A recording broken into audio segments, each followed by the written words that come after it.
county was listening. Probably were, obviously. But from then on, it was like, all right, I'm not drinking at work anymore. Even when I would do like a live broadcast at a bar or something, they'd be like, hey, here's a shot, Corey. Nope, I'm good on that. So that was the one thing I put above drinking. It was my career. And, being on the radio, entertaining people. So, obviously a podcast is something that's very similar. And so I'm like, yeah, I'm very familiar with, the broadcasting aspect and doing websites and stuff. So I just thought, yeah, that's what I'll do. I'll do this. I have to work in it because I don't like drinking when I work, and I'll have fun with the podcast. That'll get the radio stuff out of me a little bit, and I'll figure out how we can help people. And that's what we've been doing. And people ask me, what's 217 recovery? What are you trying to do? What's everything? Like, we want to help people in early recovery, from clothing to transportation to housing. Like, we want to do it all. However we can help somebody, give them a leg up. Mm-hmm. That's my vision of it. But some people are like, oh, you got to focus on one thing. And don't tell me what I have to do. And we're doing a podcast, entertaining people. And some people don't get that either. And if people want to hear a doctor talk about stuff, that's cool too. There's plenty of podcasts out there, but that's not what we're trying to do. We're just trying to go through our day. And a lot of people have said to me that we help them understand because they're not addicts, right? At least not to substance use, and it helps them kind of get a feel for what their loved one or friends going through by hearing us tell true life, real stories, and real experiences about what we're doing and how we're feeling that day. So, it helps people. If it helps one person, we win. Yeah. And I think it helps like 4, so we're really winning. Right. You talk a lot about that Jesus is a big fan. Yeah, Jesus is a big fan of mine. Yeah. Mm-hmm. So do you integrate like prayer and faith into your recovery program? Mm-hmm. Would you say? Yeah, I mean, not religion, but yeah, faith. And some people are like, well, you said Jesus is a fan. He's religious. Yeah, kind of, And that's the whole higher power thing. If I want to make Jesus my higher power, then that's fine. But there is a God. There's something out there. And I don't know. I've tried to read the Bible once. It just wasn't for me. Some people are like, you're going to go to hell. All right, man, whatever. That's my choice. And I believe that God, Jesus, whatever, is a huge fan of mine. Mm-hmm. And he's helped me out so many times in so many different ways. And just like the story I told about my grandfather and seeing him one more time and getting out early. Like, at first I was mad I got out early. First I was mad and then I was relieved. But like, what do you mean I can't stay? What do you mean you tell me you're not going to extend me? This is stupid. I'm already approved for 90 days. Like, why would you throw away money? And but now looking back, everything happens for a reason. And I don't know. I look at it and just like, that's too many coincidences. And just everything has kind of been happening like that. And especially since I haven't had a drink, when I was in that jail cell, I remember, sitting there just praying, like staring at the wall and saying, God, make that be the last time. Show me my purpose. I think it's time. Show it to me now. Mm-hmm. But I think he was already on that track with the whole driving thing. Like I said, there was no reason for me to drive, like none. Mm-hmm. I didn't need food. It made no sense. Yeah. I couldn't even believe I was driving. Right. Like, I really didn't think I was until my mom was like, "Oh, you hit something." I was like, "What?" But yeah. So faith, yeah, Jesus is a big fan of mine. Stick around me, and he might be a big fan of yours too. I mean, he's already taken a liking to you a little bit, right? But no, and you have a supportive family, an amazing family. Mm-hmm, I do. My mom, my stepdad, and the things I put them through. But I remember one time I was living in Buchanan and my stepdad came over and he just sat with me. He wasn't judging me. He wasn't trying to give me words of wisdom. He was just like, it's tough, man. Mm-hmm. He didn't try to pretend to get it. Right. You know, but at that time, I think, you know, he had seen so many times, like he even had to realize, like, you know, Corey, this isn't fun for Corey. Like, because first it was just like, oh, why do you think you got to drink all the time? You know, but then at the end of it, you know, he realized that no, this isn't fun for Corey. Like, this is torture. But at the time, this is a better option, at least in my mind. You know, that's why I would drink. Is, well, that torture is better than the torture or whatever I was feeling at that moment. Right. And it was, you know, a lot of resentments and a lot of guilt that I had, and, you know, anger, which is secondary emotion. You know, I felt betrayed a lot.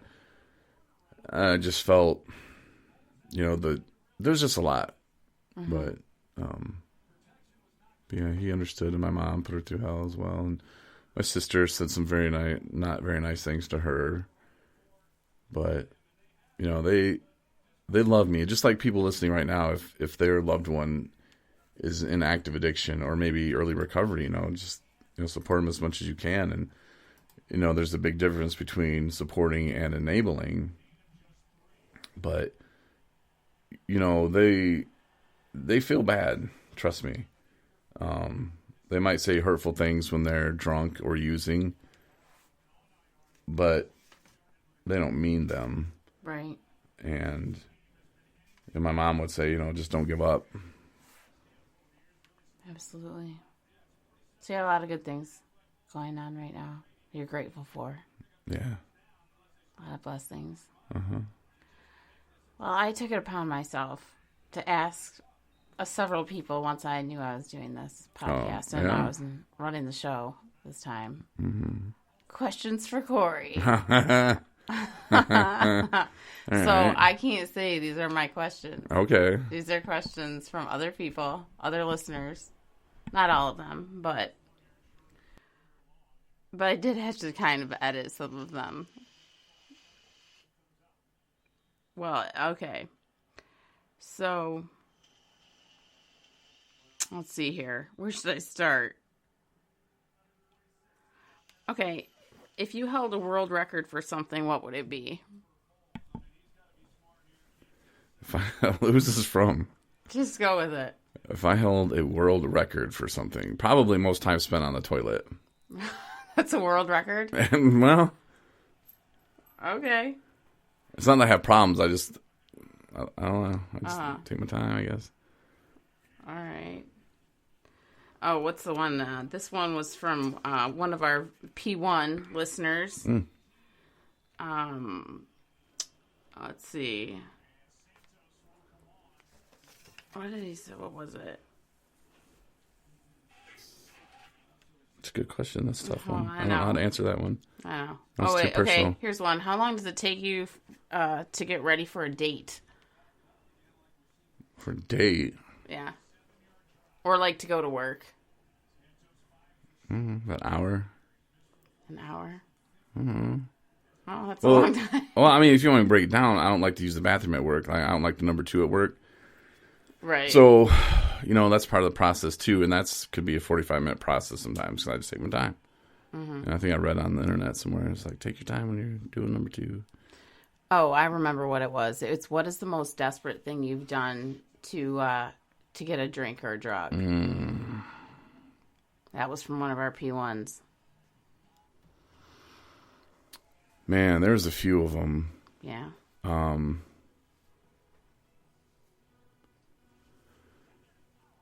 There was a time I never did steal any. I know a lot of people tell me that that's a common one. Yeah, they go and they steal. I never did steal any. Well, at least from like a store.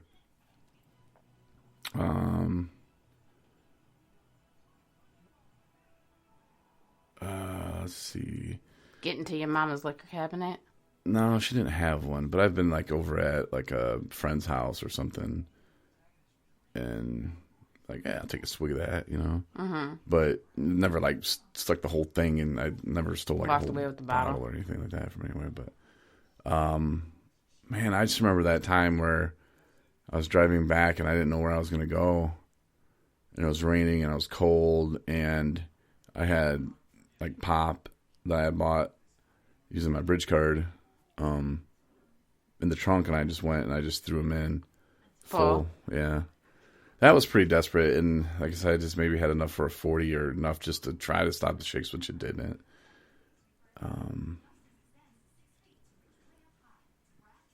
There were some times where I wouldn't have the money, so I would go to a friend of mine who's he's passed away now, but he owned a store, and I would go shoot the shit with him just because I knew he'd offer me free beer. Mm-hmm.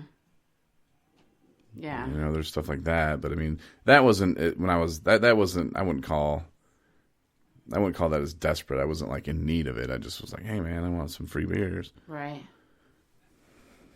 But yeah, I don't know. It'd probably have to be that one.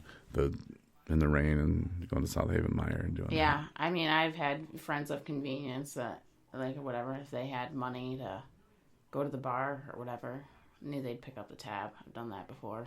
Stuff like that. But, yeah. All right. Here's another one. I would like to know the answer to this. Mm-hmm.